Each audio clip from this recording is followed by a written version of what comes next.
on the Appropriations and Intelligence Committees. Congressman, thanks so much for joining us. How do you think Democrats in the House, how will the Democrats in the House fight this bill once it comes back from the Senate, assuming it passes in the Senate? Yeah, I assume that they're going to get there. My Republican colleagues talk tough, and then the president steps on them and they acquiesce. Look, all we have is our vote and our voice.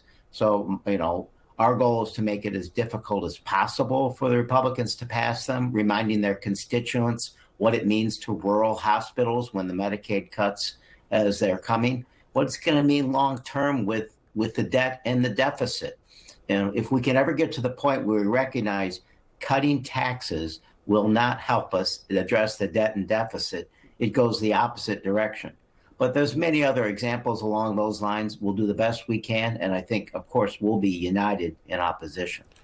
The bill could affect, as you correctly point out, millions of people who are currently on Medicaid. How do you see that impacting people in your Chicago area district? Look, 40% of all babies born in Illinois are on Medicaid. It is a dramatic impact there. I just try to get people to recognize the fact that this isn't about us or them. This impacts all of us. So Medicaid cuts in the Chicagoland area obviously affect people in my district, but even the biggest hospitals, Northwestern, University of Chicago, Lurie's, they're going to have to contract the services they provide to everyone. And obviously rural hospitals, many of them are just hanging by a thread, are already experiencing cuts, if not closure, where constituents in red districts will have to travel, 100, 200 miles just to get a medical appointment or go to the ER. All these things affect everyone, and we have to recognize that. To show proper empathy, but also to show the public that they ought to call their lawmakers on the Republican side, too. So are you comfortable with these Medicaid cuts? Is that going to impact your vote? Well, obviously, I'm going to vote no. The Medicaid cuts are horrific. What I'm trying to tell people is it shouldn't be just Democrats who oppose this. Look, the fact that Senator Murkowski's trying to exempt Alaska from SNAP and Medicaid cuts shows us that they know these are wrong. They're going to have a devastating human impact. So if they would only do it for one state, how fair is that? Recognizing a person is a person, whether they live in Alaska or Chicago. So, of course, we're unified in opposition to any of these Medicaid cuts in the manner in which they're being done. The Senate bill just adds another million people cut off healthcare. Excuse me for interrupting, but do you think the Republicans that you've been talking to are going to still vote for this legislation? They'll talk tough, and then they'll end up supporting it. That's been the pattern of the first Trump administration. That's been the pattern, the first beginning of it. The few that stand up and stick to it typically retire, or they don't run for re-election, as we've seen just recently. So, this is no longer the Republican Party. It's the party of Trump. They recognize if they're not with Trump 100%, they're gone.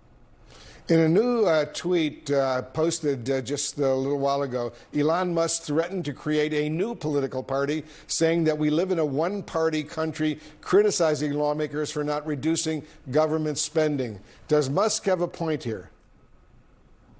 Well, look, addressing the debt and the deficit's a fair game, and the fact is this adds $4 trillion more to the debt. Again, the Bush tax cuts added $4. The first Trump administration added 2 with his tax cuts. This adds 4 more. Look, there's room for concern about the debt and deficit within the two-party system. If he wants to create another political party and draw away, I suspect, from the Trump party, more power to him.